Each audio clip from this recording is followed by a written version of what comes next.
Hello, everyone, and welcome back to English Pod. My name is Marco. My name is Catherine, and today we're talking about one of our favorite subjects, food. That's right, and on this occasion, we are going to talk about Chinese food, specifically stir-fry. Okay, this is a common dish in America and all over the world, thanks to the many Cantonese people who came over from Hong Kong or southern China and brought these delicious foods to our cities. So this is a very popular dish you'll be learning more about. So let's jump right in and listen to today's dialogue. And don't be worried if you don't understand everything. We'll be back in a moment.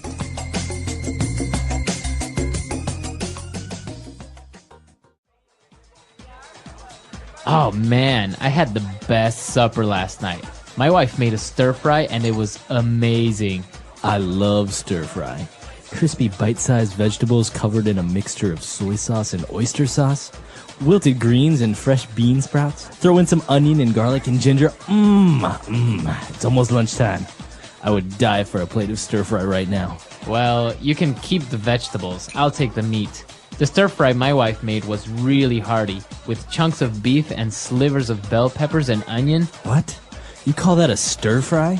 More meat than vegetables? That's the worst insult you could throw at a Chinese stir-fry.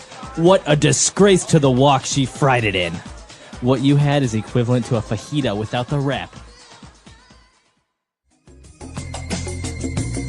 All right, we're back. So you probably heard a lot of different vegetables and ingredients in this dish. So why don't we take a look at some of those now in Language Takeaway. Language takeaway.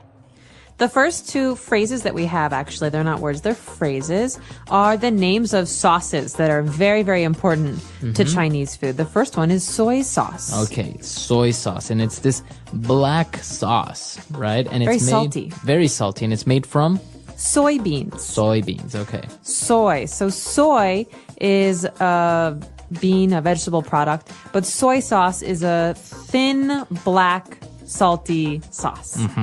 Okay, and it's very, very common to use it with Chinese dishes especially. It's very related. You usually have sushi with soy sauce. Exactly. So Japanese food use a lot of this too. All right, and the other sauce that's not very common in our countries is oyster sauce. Okay, an oyster is an animal that lives in the sea. It lives in a shell, and we often eat oysters as a dish. But oyster sauce is stinky, thick, dark sauce that is very popular in Southeast Asian, so Vietnamese food as well, and Chinese food. Okay. So it's part of the ingredients of Chinese food. It's really good. It smells terrible, It's but stinky. But when you mix it with food and you cook it, it adds a very, very good flavor. Absolutely. All right, so that's the sauces. Now, apart from sauces, we have some vegetables, and some of those are bean sprouts. Bean sprouts are very common vegetables, especially in Asian food. So you see a lot of these. They're usually almost white, almost clear, and they're crunchy. And they have a little green part at the end. Right, so they're like little straws with a little green point at the end. So usually those go into your dish at the very end because they cook quickly. Bean sprouts. Okay. Now, if you're cooking stir-fry, what you need is the correct tools. And the main tool that you need is a wok. That's right. So a wok is actually a word that we take from, I think, Cantonese. I'm not positive. I don't speak Cantonese. But in English, we normally say frying pan. Okay. But this is a special Asian frying pan that's very, very large and very thin. So foods cook quickly in a wok. Okay, and it's not like the other pans where it has a big flat part. It's very, very round all over. That's right. It's almost like a bowl that sits on your stove and you cook quickly in a wok. All right, so that's a wok. And, well, the guy compared his stir-fry to a fajita. Now, fajita, that's not Chinese. And it's not English. Okay.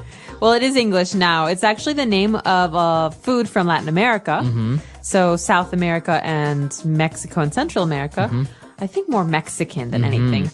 And it's like slivers of meat, so thin strips of meat and vegetables that you eat in a tortilla bread almost. The tortilla is very, very thin corn or flour pancake. Yeah, so that's a fajita. It's kind of, you've probably seen it, a fajita or maybe what's commonly known as well as a burrito, which actually is also an American invention. I don't think that exists in Mexico. No, but they are delicious. I think the word is Tex-Mex. Yeah, Texas Tex-Mex. Mexican, so Tex-Mex. All right.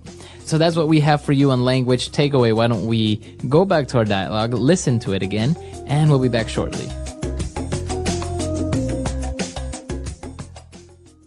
Oh man, I had the best supper last night. My wife made a stir fry and it was amazing. I love stir fry. Crispy bite-sized vegetables covered in a mixture of soy sauce and oyster sauce. Wilted greens and fresh bean sprouts. Throw in some onion and garlic and ginger. It's almost lunchtime. I would die for a plate of stir fry right now. Well, you can keep the vegetables. I'll take the meat. The stir fry my wife made was really hearty, with chunks of beef and slivers of bell peppers and onion. What?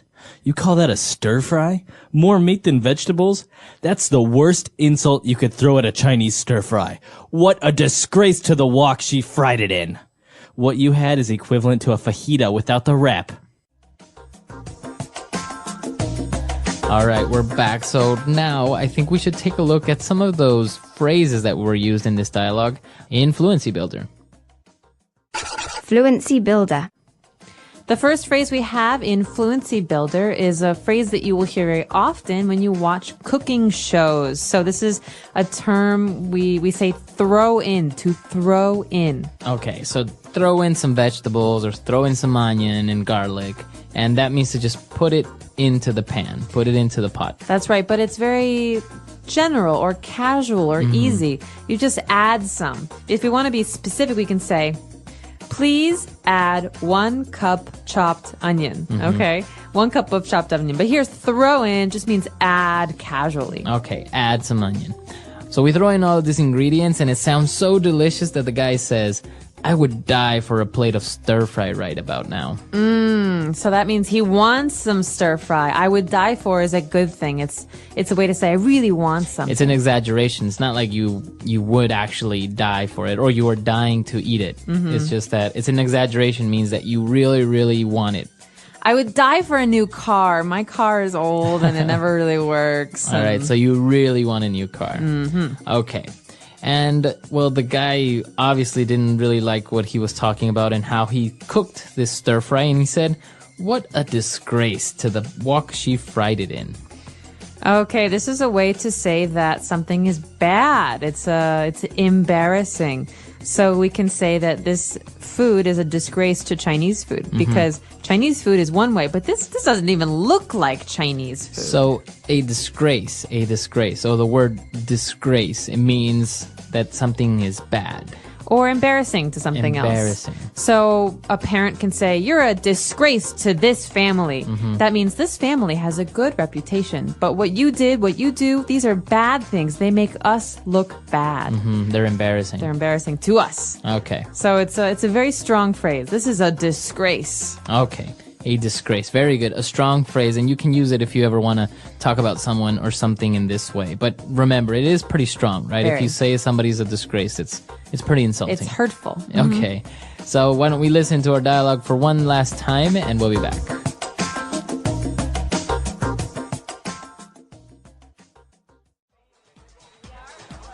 Oh man, I had the best supper last night. My wife made a stir fry and it was amazing. I love stir fry. Crispy bite-sized vegetables covered in a mixture of soy sauce and oyster sauce. Wilted greens and fresh bean sprouts. Throw in some onion and garlic and ginger. It's almost lunchtime. I would die for a plate of stir fry right now. Well, you can keep the vegetables. I'll take the meat. The stir fry my wife made was really hearty, with chunks of beef and slivers of bell peppers and onion. What? You call that a stir fry? More meat than vegetables? That's the worst insult you could throw at a Chinese stir fry. What a disgrace to the wok she fried it in. What you had is equivalent to a fajita without the wrap.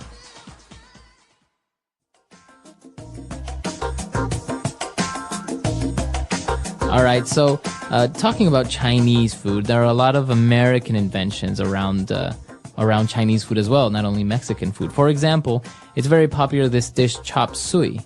That's right, chop suey. And I think I read somewhere that chop suey is actually might have been a Cantonese dish that came from all of the leftovers and kind of garbage in the kitchen where you would just fry it together and it was a cheap, easy meal. So chop suey. Okay. It's kind of like an English, it's like a pidgin English. And well, this dish is basically that, right? It's just a lot of meat chunks mixed with some vegetables, and you have some chop suey. Exactly. And there are also this other thing that's very common. People think about fortune cookies. You think of Chinese restaurants and Chinese food, you think of fortune cookies. That's right, but they don't have fortune cookies in China. No, they One of my don't. biggest disappointments. So fortune cookie is a small cookie with a Message inside. So you have a piece of paper. So be careful when you're eating these. You don't want to eat the paper. But the paper sometimes says very strange things like, you will have a terrific number 7. Right, or something like that. So that's why they're fortune cookies. They usually talk about your future or what's going to Beware happen. of whales. So, but that's also an American invention that doesn't exist in China. It doesn't really come from China, right? Exactly. All right. You know, I was thinking about what to cook tonight, and one thing came to my mind, stir fry. Oh, wow. Stir fry is one of my favorites. It's quick, it's tasty, and you can use almost anything you have in your fridge. Exactly. And it's not just easy. It's also colorful and healthy. You can throw in some crunchy vegetables, a bit of meat if you want, and those amazing sauces. MMM. Yes, especially soy sauce and oyster sauce. Those two are like the secret weapons in stir fry. Soy sauce gives it that salty, deep flavor. And oyster sauce, it smells strange at first, but when it's cooked, it makes everything taste so rich. Totally. I used to think oyster sauce would taste like fish, but no, it just gives the dish a dark, thick, amazing flavor. And don't forget the garlic and ginger. Oh, the smell when they hit the hot pan. That's the best part. You're right. I also like to add some onion and bean sprouts. You know, those little white and green crunchy things. Yes, bean sprouts. They cook super fast, so I usually throw them in at the end. They stay crispy and give the stir fry a nice texture. Speaking of texture, what kind of vegetables do you use? Bell peppers. Red, yellow, green, I like all of them. They're sweet, they look nice, and they cook quickly. Bell peppers are great. I sometimes add wilted greens too. You know, like spinach or bok choy. Ah yes, bok choy is so good. A little bitter, but soft and tasty when cooked. By the way, do you cook stir fry in a regular pan or in a wok? A wok always. It's big, round, and it gets really hot. That's why stir fry is done so fast. The heat cooks everything quickly and keeps the vegetables crunchy. I love using a wok too. It's almost like a bowl that sits on the stove. And the sound when you throw in the veggies, sizzling, popping, it makes me feel like a chef. Ah yes, and you can cook for many people. Stir fry is great when friends come over. Everyone likes it. Totally. And you can make it vegetarian or add chicken, beef, shrimp, whatever you like. Actually, last week I made a stir fry with beef. I cut the meat into thin strips, added some bell peppers and onion. It was super hearty. Wait, more meat than vegetables? That's not real stir fry. That sounds like a fajita without the tortilla. Hey, don't insult my cooking. I like it that way. Haha, I'm just kidding. But honestly, Chinese stir fry is usually about the balance. Lots of vegetables, a bit of meat, and that tasty sauce. You're right. I guess I made more of a mix between stir fry and something else. But still, it tasted amazing. Fair enough. Food is about enjoying it, after all. You know, now that we're talking about it, I think stir fry is one of the best ways to learn how to cook.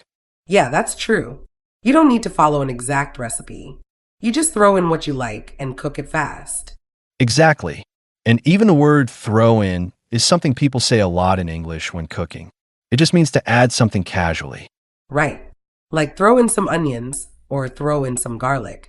It's not exact, but it's very useful when you're talking about cooking. And it makes cooking sound easy and fun. You don't have to say, add 1 teaspoon of garlic. Just say, throw in some garlic. I like that. English has a lot of these easy phrases, and I feel like cooking is a great way to practice them.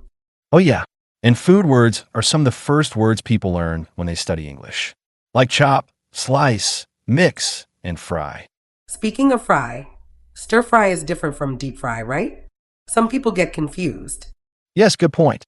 Deep fry means you cook food in a lot of hot oil, like fried chicken or French fries. And stir fry means you cook food quickly in just a little oil. You stir it while it's cooking. That's why it's called stir fry.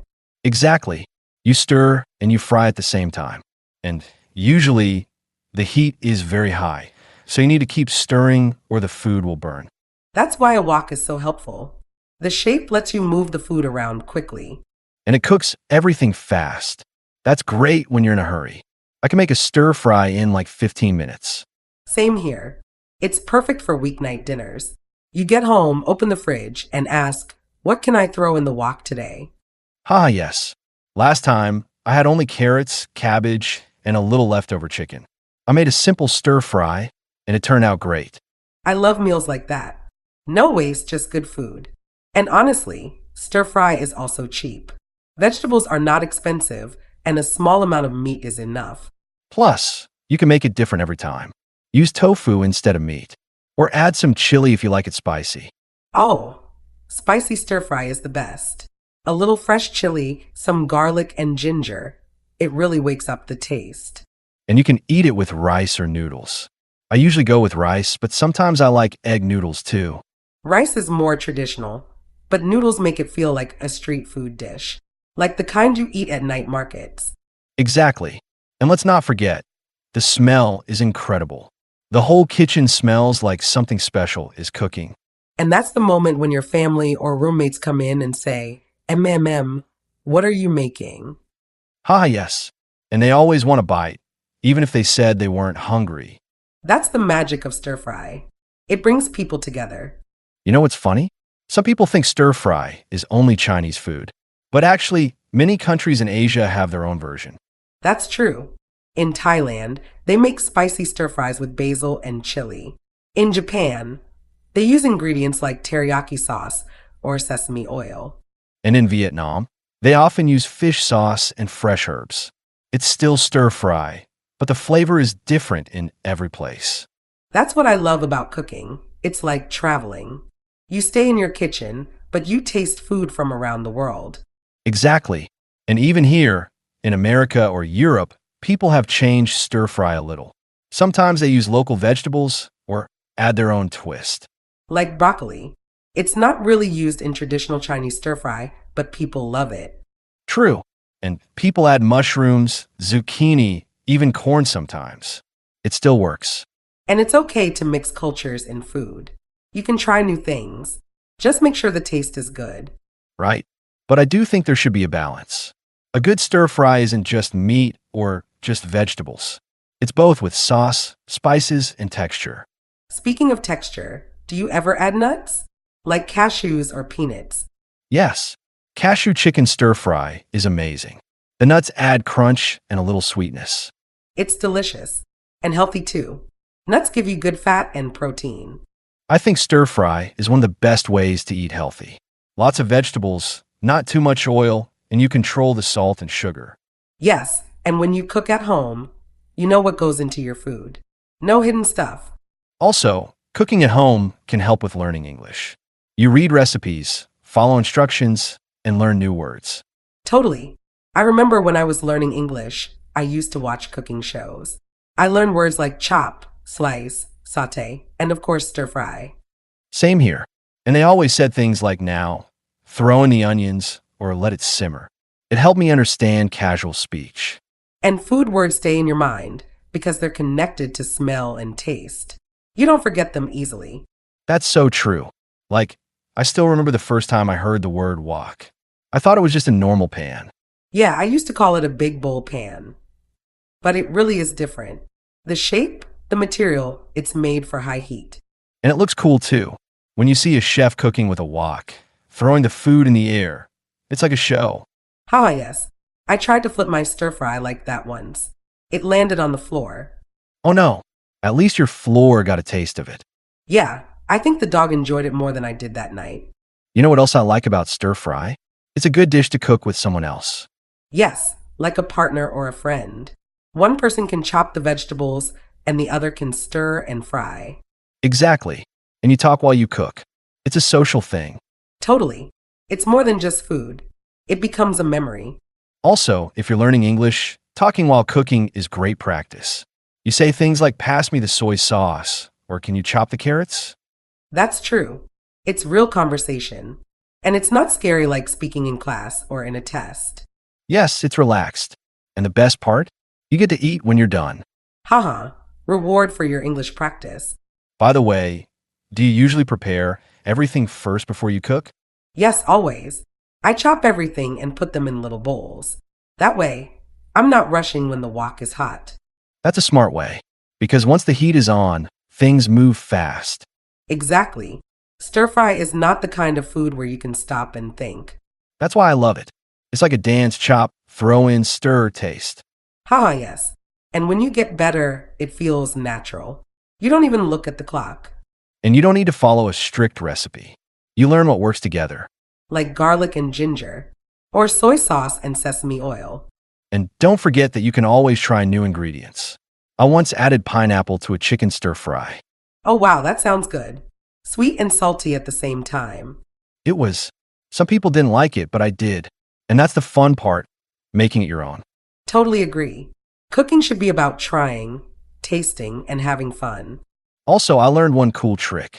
If you want your vegetables to stay colorful and crunchy, cook them just a little. Yes, that's called quick cooking or flash cooking. It keeps the vitamins in the food too. And it looks better. When you see green beans still green and carrots still bright orange, you want to eat them more. That's true. Food should look good, smell good, and taste good. Exactly. That's the beauty of stir fry. It's fast, fun, and full of flavor. Now I'm really hungry. I think I'm going to make a stir fry tonight. You know, we've talked about stir fry for a while now, and I still feel excited about it. It's one of those dishes that never gets boring. Absolutely. Every time you make it, it can be a little different. New ingredients, new flavors, but always the same fast, fun way of cooking. And the best part is, you don't need to be a professional chef. Anyone can make stir fry, even beginners. That's so true. If you're just learning to cook, or just learning English, stir fry is a perfect start. Because while you're cooking, you also learn useful words like slice, chop, stir, and throw in. You use your language in a real way. And if you cook with a friend, you can practice speaking too. Ask for ingredients, describe what you're doing. It's fun and helpful. Plus, the food is healthy. You eat more vegetables, less oil, and you can control how much salt or sugar you use. And let's not forget the sauces: soy sauce, oyster sauce, maybe a little sesame oil or chili paste. They give stir fry that special taste. And we talked about tools too, like the wok. It's round, big, and perfect for this kind of fast cooking. Yes, and even if you don't have a wok, you can still make a good stir fry with a normal frying pan. Just keep the heat high and stir often. We also mentioned fun things like how stir fry is great for using leftovers and even mixing sweet and salty flavors like adding pineapple. Right. There are no strict rules. You can be creative, use what you have, and make it your own dish. And that's what makes stir fry so special. It's not just food, it's learning, it's sharing, and it's something you can enjoy again and again. So whether you're learning English, learning to cook, or just hungry, stir fry is a great place to start. Exactly. Simple, fast, full of flavor, and perfect for everyone. Thanks for joining this conversation. I hope it gave you some ideas and maybe a little hunger too. Yes. Now go grab your vegetables, heat up that wok, and enjoy your stir fry. See you next time.